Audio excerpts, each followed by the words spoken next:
Thank you.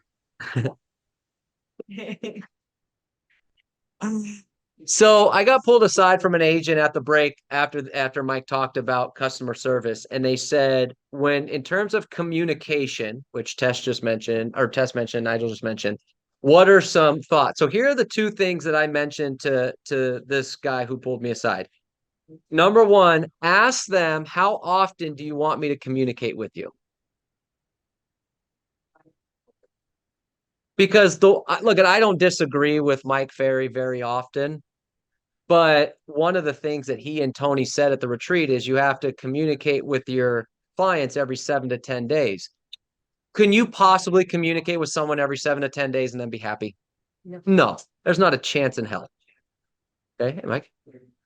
So you have to ask them, how often do you want to be communicated with? Because some people are going to say daily, even if there's no update, I want to know that there's no update. Some people are going to say, just let me know when there's major updates. If they say that, let them know what the major updates are. Okay, great. I'm going to contact you when the appraisal comes in, when the inspection's done, when this and that. So that way they know. Okay. And some people might be every week, although I doubt it. So one, how often do you want me to communicate with you? And number two, what method of communication do you want me to use? Because what do most people tend to use nowadays to deliver information? Text, emails, things like that. Pretty much anything that doesn't require you to talk to somebody.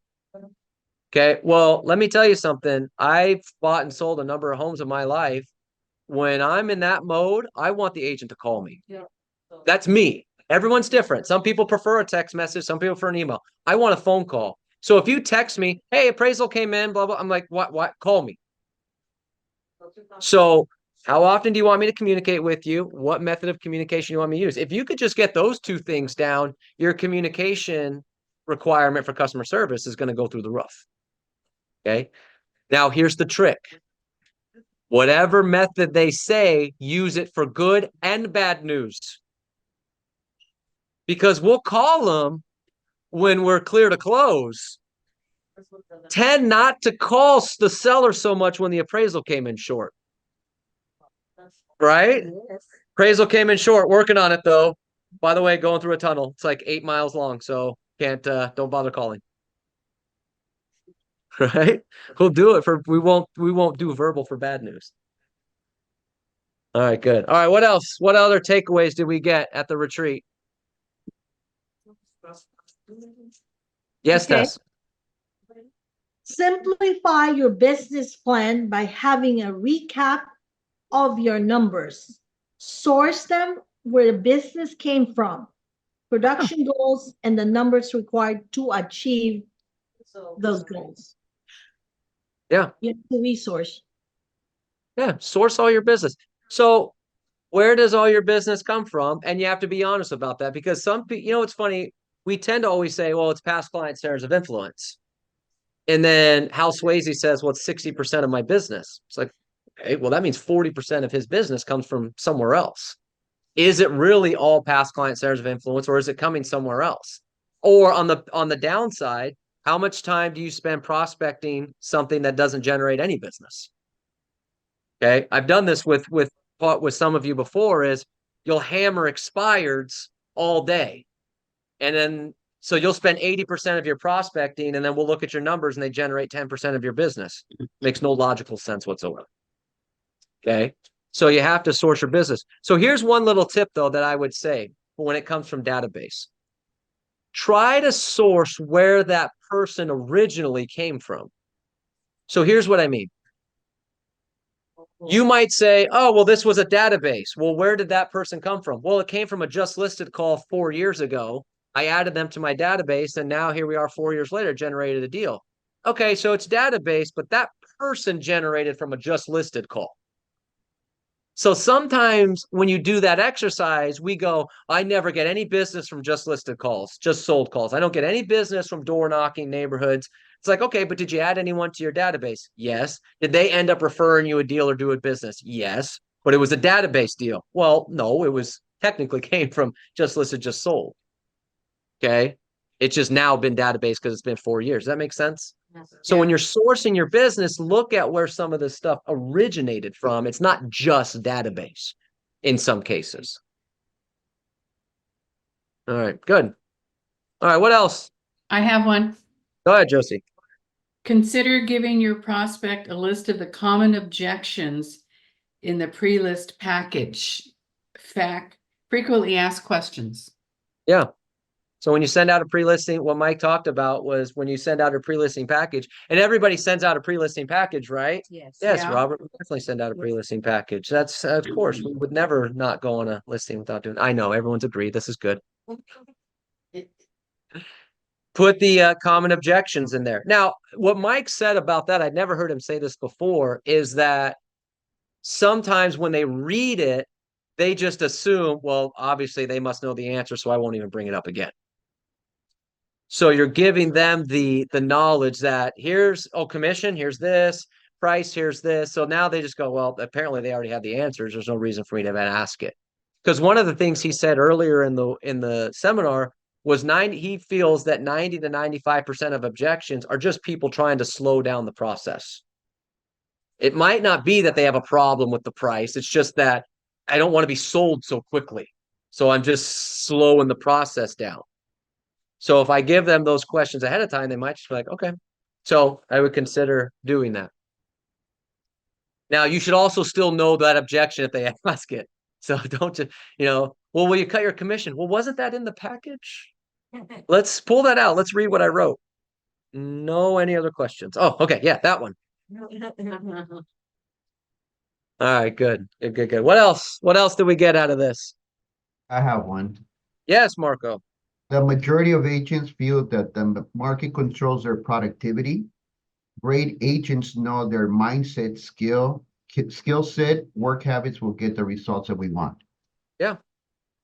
Look, in our company, and I know some of you aren't going to like hearing this, but I'm just being realistic with you. We did the numbers. We had 123 agents that did more business in 2023 than they did in 2022. And I'm not talking agents that went from 0 to 1. Okay. They actually did some production in 2022 and did more in 2023. Now, the majority of people did less. The point is, we had a lot of people that still had better years in 2023 than they did in 2022. But here's the bigger problem is we're now almost through 1 month of 2024. And I go to these seminars or I go on these masterminds and people talking about how, well, 2024 is going to be different. Dude, we're 1 month in. Like, what have you done differently so far? And some of you are doing different stuff. We had a packed house here today, right? There's a lot of energy, but some of you are on this call, haven't done a damn thing different. And yet you're still going, oh, 2024 is going to be different. So Robert's being mean again. Okay. Well, nothing changes if nothing changes. So to Marco's point, yeah, we can keep complaining about the market and 2023 was this. We're 1 month into 2024. You got to get over it. Well, there's still no inventory. Oh my gosh, I've never heard that before. I mean, in 2019, pre-COVID, there was 100,000 homes for sale in our MLS. You want to know what agents kept telling me as a coach? There's no inventory. Okay, let's just assume in Southern California, we're never going to have any inventory. They're not going to start building homes. That's been established. They're not going to build anywhere near the amount of homes needed to supply the buyers. That is never going to happen in Southern California. It's too expensive. There's too many regulations. We're waiting for interest rates to come down. That's your business plan for 2024? Waiting for interest rates to come down. So you're essentially basing your whole income on the market changing instead of you changing. Right? You've got to take action. You got to go out and make it happen. I mean, you got to look at this from the perspective. NAR says that there's 300,000 real estate agents that didn't renew their dues in January. And they're pretty conservative because I think it's probably closer to 500,000 or 600,000. And I talk to our recruiters all the time. Hey, how the recruiting call is going? This agent left the business. This agent left the business. This agent left the business. And some of it's for realistic stuff. Like, you got families, you got things like you just can't be an independent contractor. It's all good. But my point is like, you should be aggressive and go, gosh, Yeah, there's less inventory. Interest rates are tough, but I don't have as much competition. It's a good point. All right. What else? What else did we get? What were some other takeaways? I have one. Go ahead. No matter where you are in terms of production, the goal is to widen the gap from where you are now and where you want to be. Yeah. So Neil has said this for years. Wherever you are, that's just where you're starting. So, well, Robert, I'm a brand new licensee. I got my license yesterday. Well, at some point, everybody got their license. So the agents that are doing 10, 15, 20, 50, 100 deals a year, at one point, they were in your shoes. Where you're at today is just where you're starting. It doesn't determine where you end up. Okay, so you just have to accept that and go about it. But maybe look at where some of these people that are ahead of you, what are they doing? I said this a couple times already this year, and then Mike and I had this conversation at the retreat after one of the days, and we were talking about the difference between some of these agents that are doing more business, what some of them are that are not. You know what the biggest difference is? They get told no more than everybody else. And so we look at somebody like we can look at our own company. We look at somebody like Mark and Al, who have been number one in producers for the company. So they've been there for 23 years. They've been number one all 23 years. Well, what's the difference? Well, they get told no more. That's really one of the big differences. I mean, those two guys were making 50 contacts a day each, every working day for 10 years. So, and they were hoping to set an appointment a day, which means 49 times a day they got told no. Now, they've been doing this for 30 years, so now they've built up this database. They don't get rejected as much, but they simply get told no more than everybody else. So it doesn't matter where you're starting at, as long as you do the activities and you get out there and make the effort, you can do big things. But you have to be willing to get told no. More.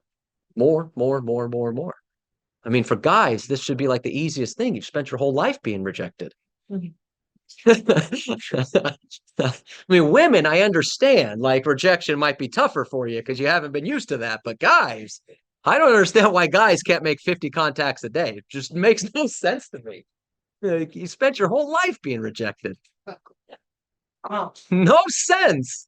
I'm the present company included. I mean, you know how many fake numbers I've gotten in my day? Prior to I had so many fake numbers. When my wife gave me her number, I made her text me on the spot. I did. When I met my wife for the first time, she gave me her number. I was like, just tell me right now if this is fake. This is not my first day. Right. And so she said, come on. All right. What else? What else did we get out of this retreat? What were some other takeaways? I have one. Yes. Delegate everything to your staff, and all you do is find the business.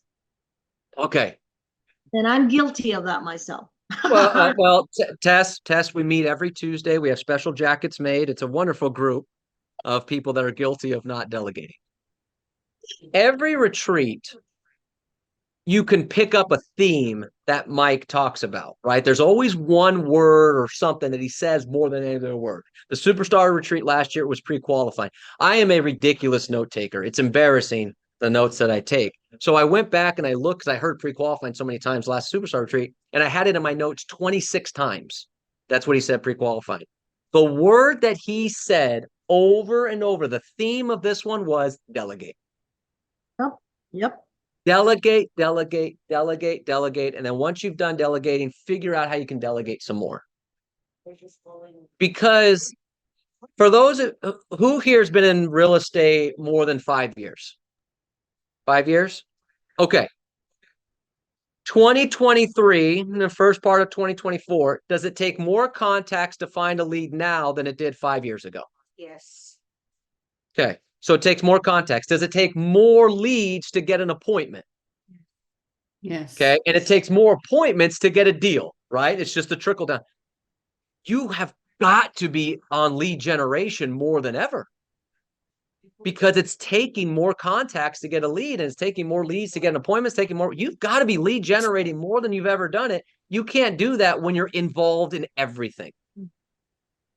Okay. Let your TC do the TC work. For those of you that don't use a TC, I would recommend that you do, but that's up to you. Okay. Let your escrow people do the escrow work. Let your title people do your title work. Here's what I never understood. When you do all the title work, does the title rep at closing say, you know what, just waive my fee? Do they ever say that? No. Nope. Does the escrow officer say, hey, since you were there at the signing, just go ahead and cut my escrow fee in half? That ever happen? No. Never. So let them earn their paycheck. The lender never waives the admin fee because you were involved in the lending process. Typically, you know what we do when we're involved? We slow things down. Mike talked about that. If you really want your transactions to go smoothly, get out of the way. Don't be the title rep. Don't be the escrow officer. Don't be the lender. Don't be the warranty person. Don't be the insurance person. There's people involved for all that stuff. You've got to be in lead generation more than you've ever been in your entire life, because it's just taking more contacts to find a lead. You've got to learn to delegate.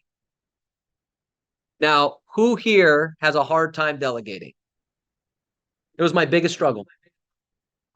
It was my biggest struggle when I was actively in sales. Actually, my manager, when I was in sales, it's a true story.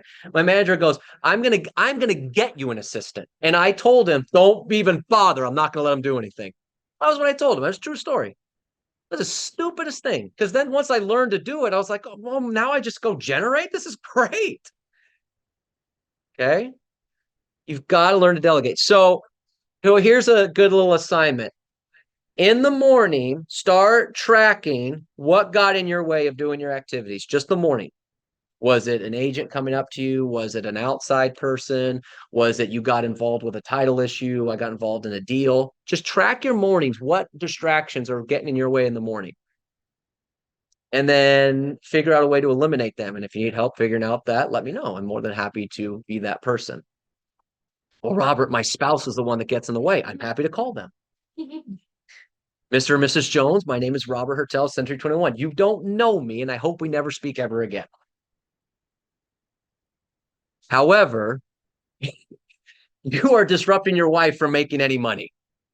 Okay? Leave her alone. And then I'm going to hang up the phone and then go in a corner in case they come to the office.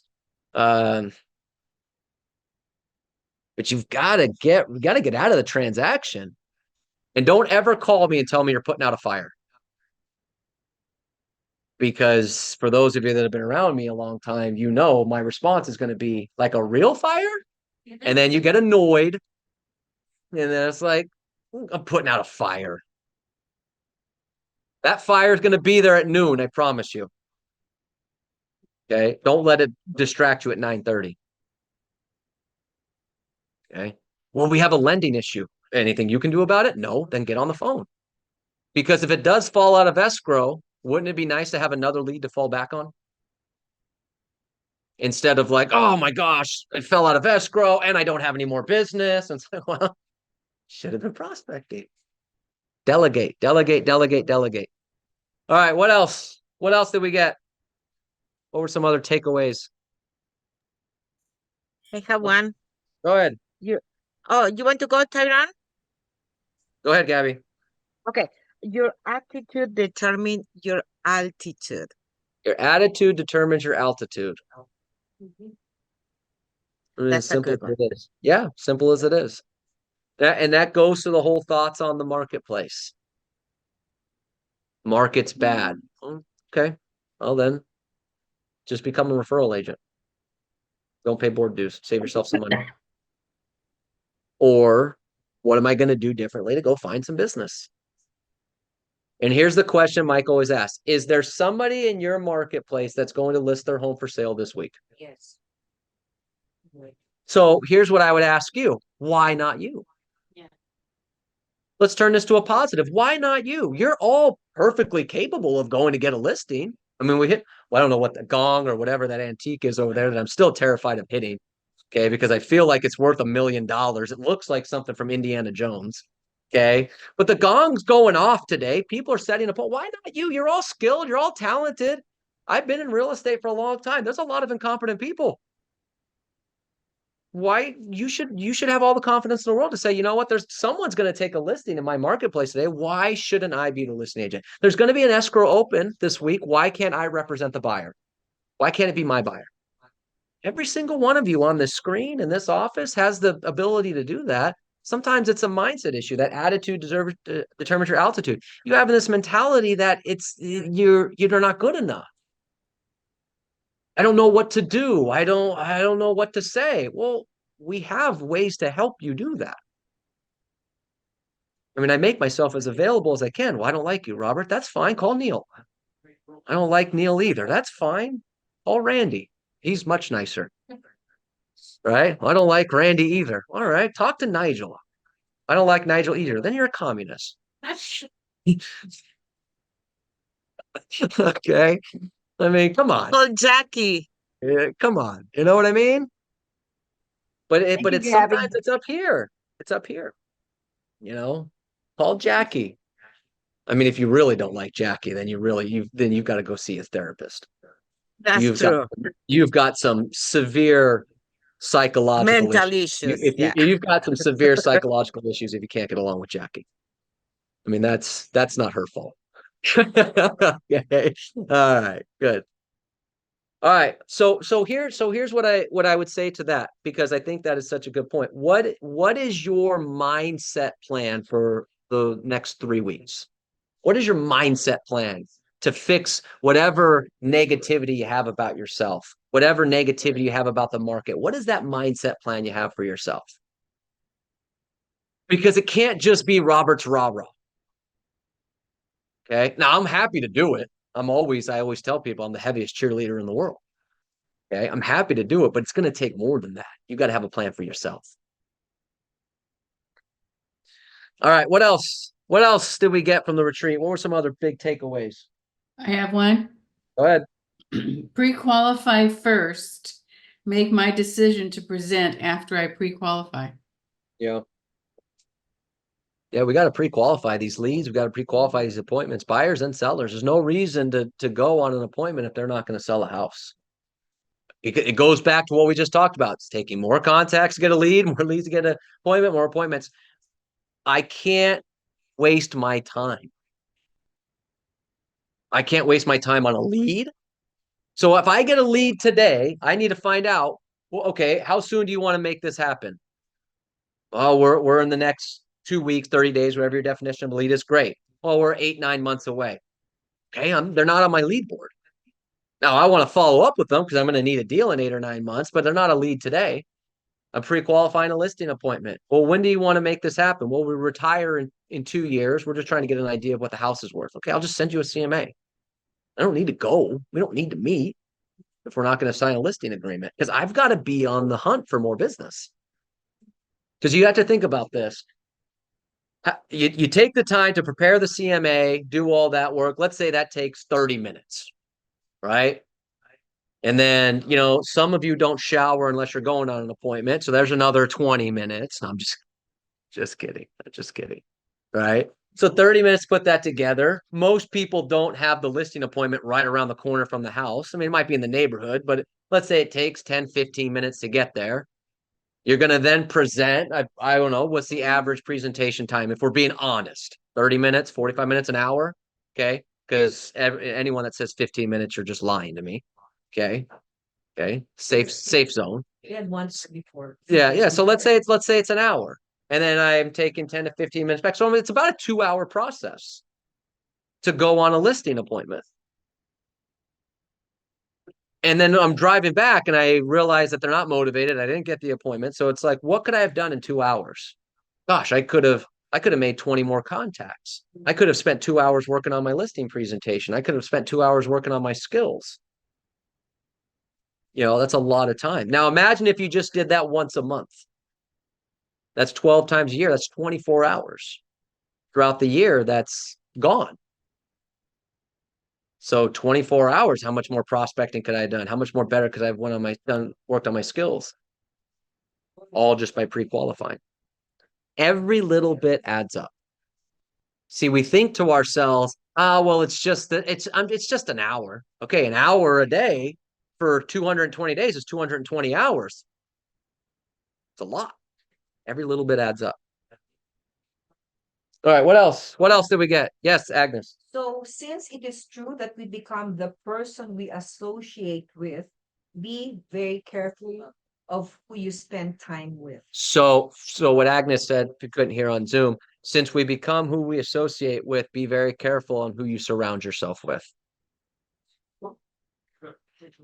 For those, remember years ago, T-Mobile had this thing called like your Fave Five, and it was like your 5 favorite contacts were like right there, whatever the case may be. Look at the 5 people you communicate most with. That's probably what you're like. So if you surround yourself with 5 people that complain all the time, I guarantee you everyone else thinks you are also a complainer. Okay. But you ever notice that someone who doesn't come across as very funny gets in a room with a bunch of funny people and all of a sudden they're hysterical? They just start telling jokes as well. And you're like, I didn't expect that from them. But it's their surroundings, right? And it's like that way when we're kids. Because I have a daughter, and when she's at her house, it's like, she doesn't feel like she's learning a lot. Then she goes and plays with other kids. She sees the other kids doing things, and it's like now all of a sudden she's picking it up. And we become who we associate with. So you need to really look around and who you associate with. But here's the thing, too. Not only do you become the people you associate with, but who you are is the type of client you attract. That's new. So if you are surrounding yourself with a bunch of people that complain, you will be a complainer. You will also attract clients who are complainers. If you surround yourself with a bunch of people that are flakes, you will become a flake and you will surround yourself with clients who are flakes. So not only do you become that person, that's who you also attract. Okay. Look, case in point. Some of you don't know me, haven't been around me very long. I come across as someone that's got a little bit of energy. Yes or no? Yes. Okay. A little bit of energy. People that don't have energy tend to not like being around me because I'm annoying. I am aware of that. And I am okay with that. But that's what I attract because it's like, well, Robert's a little too energetic for me. Like, okay, fine. I tend to attract people that are a little bit more energetic, a little bit more excited about doing a certain thing. I tend to not. So there's usually people that complain a lot don't gravitate to me because I don't listen. People that are really boring tend to not gravitate to me because I annoy them. So who you surround yourself with is who you become, and that's who then you also attract. So if you have clients that are flakes, if you have clients that are complainers, if you have clients that are problems, probably need to look in the mirror before you look anywhere else. But also look at who you surround yourself with. That's just the case. Yeah, very, very important. Now, I say this every time this topic comes up. I am not telling anybody to go file for divorce because they don't like the person that they're surrounding themselves with. Okay.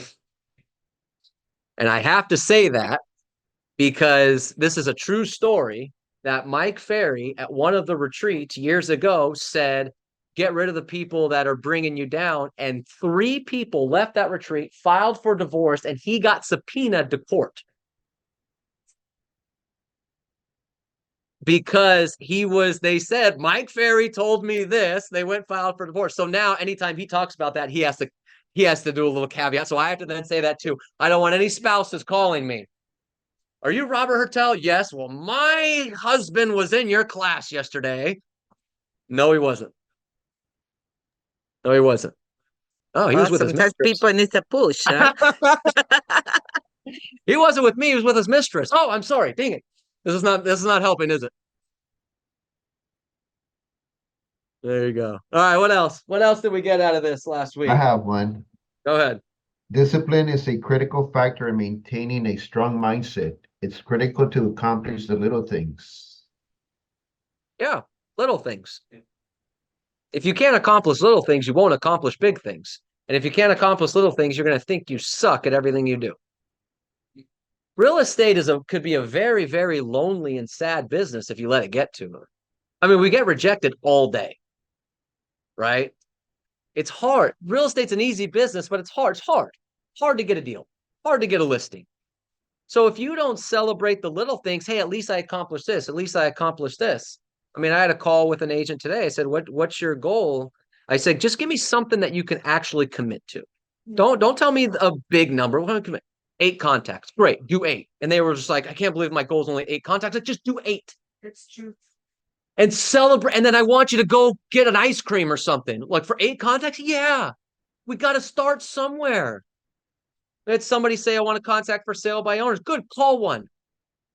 Just start with one and then be excited that you called one. You stop that. You got to celebrate the little things. If you're only going to celebrate the paychecks, for almost all of us, it's too long in between paychecks. It's just the reality of our business. We don't have a job where we get paid weekly or bi-weekly or things like that. Sometimes it's every 30 days. It's every 60 days. It could be every 90 days. Now, great part of living in Southern California is usually those checks are pretty nice. But if you don't celebrate those little wins in between, you're not going to have the discipline to do the work. You're going to think this doesn't work. This job isn't for me. And yeah, the little wins are huge. That's why I get so excited. I ask people all the time, oh, what'd you do today? Oh, you got a lead? Where did it come from? And it's like, I'm the most excited person to hear about a lead. What was the source? Where'd you get it from? Wow, that's great. What's their motivation? And it's like, you're asking me more questions than I asked the client. But I get excited about those little things, right? I get excited when somebody just got their license, got their first appointment, right? Buyer, seller. I don't care. I get excited about those little things because if you don't get excited about those, you're never going to make it in this business. It's too hard. Well, I made 30 contacts today and 29 people told me to F off. Okay, what about the 30th one? Well, they're thinking about buying. Yeah. Whoa. And you're looking at me like I'm nuts. And I'm like, so what? 29 people told you to F off. It's that little one that maybe might possibly buy something, maybe never, maybe not, I don't know. But it gave us hope. Right? All right, good. All right, what else? What else did we get out of this retreat? Well, I don't know if nobody said this or not, but what was it, day 2? If they said it, they didn't say it as good as you, Tyrone. So just say it again. All right, okay. Well, with regard to skill of negotiating the contract, it's good to find out what both agents' goals are in mind, so you guys can all be on the same page. Yeah. So here's the key to negotiating. Both parties have to win. Everyone.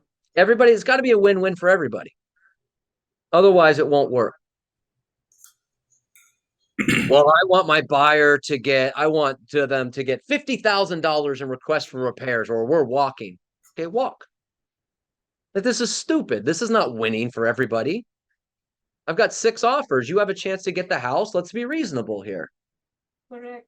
Right? If your goal of negotiating is I want to walk away feeling like I just beat the hell out of that other client, then you're not going to win very many. You might get that one, and then you'll be that agent that brags about it for like 6 months. Oh, yeah. I showed that other agent. We got it for $10,000 below. And we got the request for repairs. Like, okay, great. How much have you done since that wonderful experience that you had? Right? It's got to be win-win, but the same thing on the seller side. I want you to waive all inspection contingencies, and I want you to do this, this, this, and this. Well, how many offers do you have? Well, we don't have any so far. What are we doing? Going to negotiate. It's got to be a win for both parties. Now, sometimes in California, the win for the buyer is they got the house. Sometimes that's the win. So when you're representing a buyer, you have to, again, think about what's important to the buyer. The buyer wants the house, then just figure out how to get them the house. It's the price. Right? Here's the price. You might have to go above. Hey, we might have to, we might not get as much for the repairs, but it's going to be fair. It's going to be reasonable, and you're going to get the house. But yeah, you got to figure out what's on everybody's mind, what everybody is looking to accomplish, because it's got to be as close to win-win as possible. Otherwise, you're going to have too many deals fall out. You're going to have and then every deal is going to be a problem. Why do you want every deal to be a problem? No. Right? So you can prove that, and you want to know why we try to prove ourselves as negotiators in California. You want to know why? We make too much money per deal. Well, they're paying me $20,000. I got to make sure I prove that I'm worth it. I've bought and sold homes before. You know what I want? It to be easy. Then you're worth every penny. This went this, this went this. Oh, seamless. Great. Work done. Done. You don't have to prove your worth to me. Make it easy as possible. All right, a couple more minutes here. What else did we get? What were some other key takeaways from the retreat?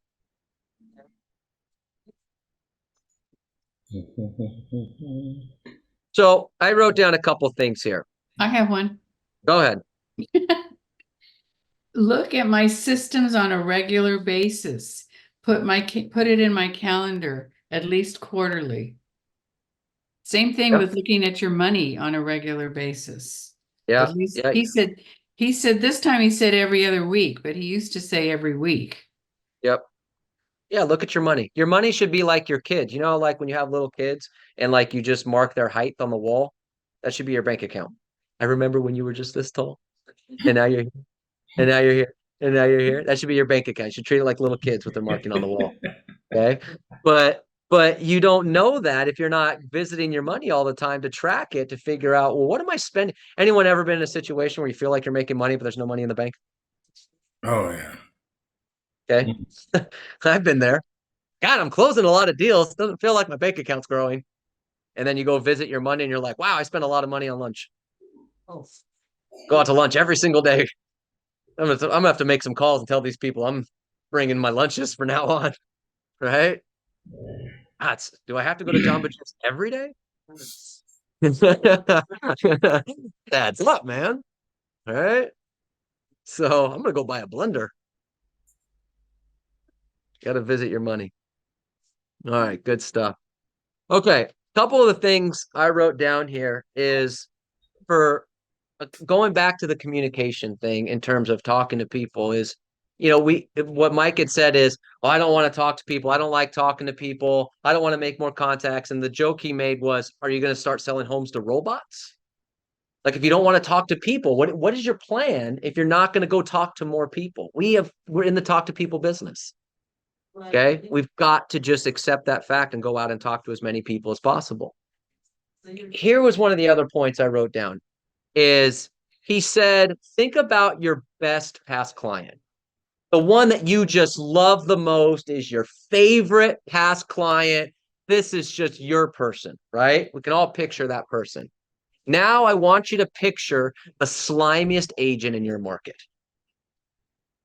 And we can all picture that person too. I hope that we're not picturing anyone within the office, but that's a different story. If you are not calling your past client, that agent is. Which means that client, that's your favorite past client, the one that you love, is going to be with the slimiest, grimiest agent in town, simply because you're not in touch with them. And so they're going to go with whoever is in touch with them. That was a really good point. I'm like, we've got to be in front of our people. We just have to be in front of our people more than ever. Okay. This point I wrote down, this was more specific to me. Okay. So you're going to have to bear with me on this one. Mike Ferry gets accused of being too intense. Huh. Okay? Now, for those of you that have been to Mike Ferry seminars, he does get a little intense. He spits on stage. Okay. And the funny part is that he said at this retreat, he goes, I don't feel like I've calmed down. I'm like, really? This is a guy that used to throw phones and, curse people out with beards. But yes, yeah, you haven't calmed down. Okay. But he says he gets accused of being too intense. Now, why does that resonate with me? I get accused of being too intense every day. So he looked up the opposite because he likes to go to the dictionary. He looked up the opposite of intense, and the opposite of intense is a slacker. According to the dictionary, the opposite of intense is a slacker. So his question to the audience is, would you like me to be up here being a slacker? Oh, no, no, no, no. So that's my question to everyone else. Well, Robert's too intense. I get it. So the opposite is me being a slacker. Would you prefer to me be that? no. No. Okay. So get over it. Yes, I'm intense. That's just the way it goes because I want to win. I'm not intense because I want to be a jerk. I'm intense because I want to win. That's my mentality. I want to win at everything I do because if I can't win, I don't want to do it. That's why if you're like, hey, you want to play this video game for fun? No, I don't know how to play. Well, it's just for fun. I know, but if I can't win, I don't want to play. I want a chance. I want a chance to win. I don't mind losing, but I'm only going to do something if I have a chance to win. Okay. And that's where the intensity comes from. And our clients, Robert, don't like. No, yeah, your clients don't want a slacker. This is their largest financial asset. I understand we want to have some, we're trying to break have some humor and make this easy for them, but this is an intense situation for them. This is their largest asset. Okay. Okay. Last couple things, and then I'm going to end because I know that we're over our time here. I'm going to send out to everybody. He went through a bunch of thoughts on sales and mindset, and there was a bunch of sub points underneath those. And then he said, pick the 2 or 3 things that apply to you the most. And what are you going to do? Which sub points below those are you going to implement right away? I'm going to send those notes out to everybody. And what I'd like everybody to do is pick 1 or 2 things and send it back to somebody, and we can hold you accountable to or help you out to accomplish. You're gonna send it to email? I'm going to send it via email. Yeah. But I wrote here was my, because I have my side notes, right? Look, I'll even share with you so you can see that what I've got going on in my head. Because I have my retreat notes right here, right? And it's got, again, I'm an embarrassingly ridiculous note taker. But I have my little side notes that I put in here, right? And it's like, imagine if you took 1 point from each of these skills and worked on that point. So I'm going to send those to you. And I want you to say, hey, Robert, or Nigel, or Jackie, or Kevin, or Neil, or whoever it is. I don't care who you talk to, okay? This is the 1 point that I want to work on that I think can have a big impact on my business. And we will hold you accountable or create a plan for that point. And then if you get done with that point and you want to go to another point, then that's fine too. But I'm sitting there thinking, these are all my side notes. How many? Send 25 points under thoughts of sales and mindset. A company-wide for sale by owner day. So as he's talking, this is what's going through my head. I'm constantly thinking about how can I help the company? I promise you, there is no one else that goes to those retreats that does that as much as I do. So that intensity thing, well, Robert's too intense. That's a compliment because nobody else has notes like that in our position. As a matter of fact, by day 3, half the broker and owners and managers are gone, which is sad and pathetic. But it makes me excited to go, you guys aren't even you're so far away from me. It's not even close. It's not even funny. But I'm going to send that stuff to you. I want you to fill it out. I want you to take it seriously. We're here to help. 2024 could be a really fantastic year for you if you get engaged. Because I'll leave you with this. This was my last takeaway from the retreat. And some of you are not going to like this, but that's okay. The retreat for me is always very fun and exciting, but it's also really frustrating. And here's why it's frustrating. And this is going to sound egotistical, and I don't care. When I go to these retreats, and Neil's even worse. Neil's like full-on celebrity at these retreats. Everybody goes to Neil. He's been involved. Thank you, thank you, thank you, thank you, thank you. I walk around these retreats. I get agents that are doing 100 deals a year, making $2 million a year, coming up to me saying, hey, I got to pick your brain about something. Okay, what do you need? I got Dan Mom's going to do $1.8 million. He comes up to me and says, hey, thank you. What did I do? Just all the help. Okay. We had an agent, Melinda, Jack, and I did an objection handling class a couple years ago. And an agent pulled me aside. I had no idea who this agent was. And she goes, I just want to say thank you. I watched that video that you, Melinda, and Jack did, and I couldn't overcome the friend in the business. And so I listened to the 3 of you handle it. I wrote down each of the objections and mastered them. And last year I made an additional $45,000 overcoming that objection. She said, so that was a $45,000 hour. I get this all day at these retreats. It's so annoying that it takes an agent from Florida to tell me that. And not an agent from Covina. Because there's no more confusion. I don't get that from, Canyon Lake agents. I don't get that from Irvine agents. It takes Milton James in Orlando. It takes Dan Mum in Vegas. It takes these agents from Canada. Why? Well, yeah, DK did. So DK's on stage and he comes up to me afterwards. He goes, "Hey, how do you think I did? Do you think I did okay? Did I sound okay?" Like he's asking me, like he's asking me to critique him. Why is DK, who makes $2 million a year, asking me for critique him, and you won't send me a listing presentation? It's frustrating and annoying when I go to these retreats and all these agents making that type of money are asking me for advice or thanking me for things I did. And so many other agents don't even bother texting me, calling me, emailing me in my own company to tell me what's going on or ask me a question Robert, can I ask you why you think that is? because they don't like me. You want to know why? You want to know why it is, Juan Carlos? Because it's that thing of, it's like when you live in Hollywood, you never go on a Hollywood tour because it's right there. Yeah, people grew up in New York City that have never been to the Statue of Liberty. Okay, never been to the top of the Empire State Building. People live in Southern California, never go to the beach because it's right there. We take it for granted. Oh, I know. Yeah, so now Robert says we're taking him for granted. He's egotistical. That's fine. I don't care. But Dan Mum doesn't get access to me all the time. So when he does, he takes every advantage he can of it. Okay. DK, Milton, all these other people, they don't get access to me all the time. So when they see me, they're going to take full advantage of it.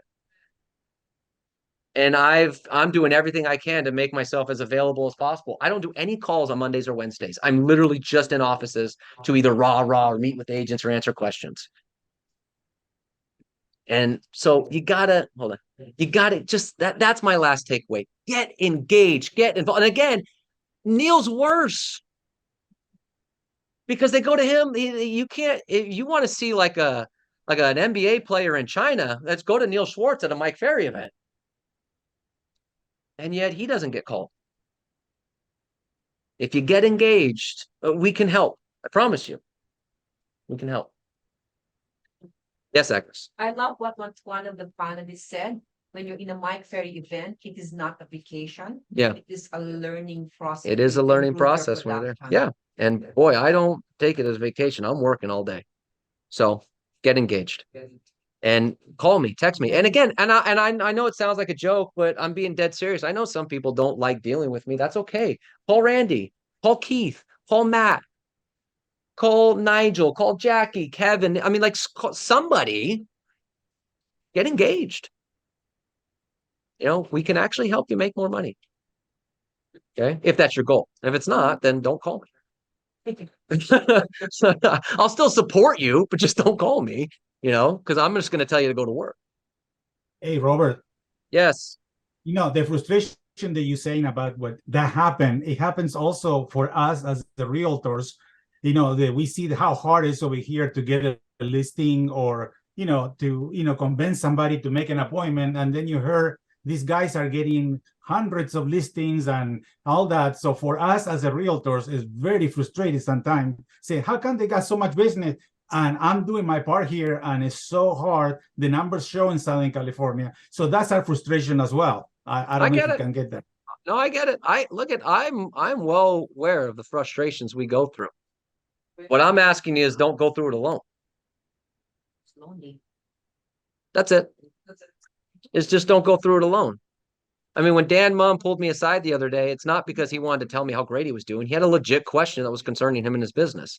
But instead of just going through it alone, he asked, "Hey, what would you do? How should I handle this?" Yeah, Robert, can I mention something really fast? Go ahead. I asked the lady who was doing over 200 deals, the one who was on the stage, Natasha.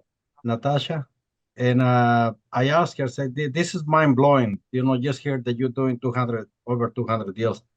And I said, could you please tell me what would be something that the best advice, you can give me as an agent to improve my productivity?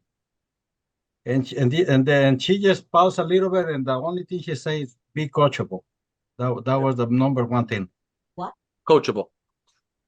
Yeah. Well, I think a lot of people are coachable. They just don't initiate the process of being coached. Mhm. Because there's a lot of people that, come to a class or something, take one piece and then they're off and running, but then they only come every once in a while. So part of being coachable is you have to initiate the coaching process. Yeah, but she took it to the point, like, not only hear it, like, oh yeah, be coachable, do some things, like, don't question it, like they tell you do something, go ahead and do it. Yeah. Yeah, that was more her point, yeah. That's it. So there you go. All right, everybody. Appreciate it. Good stuff. Keep up the good work. Cindy's got a class at 3:30 about something, so make sure you're there for that. Other than that, let's go have a great rest of the day. Thank you, Robert. Thank you, Robert. Thank you.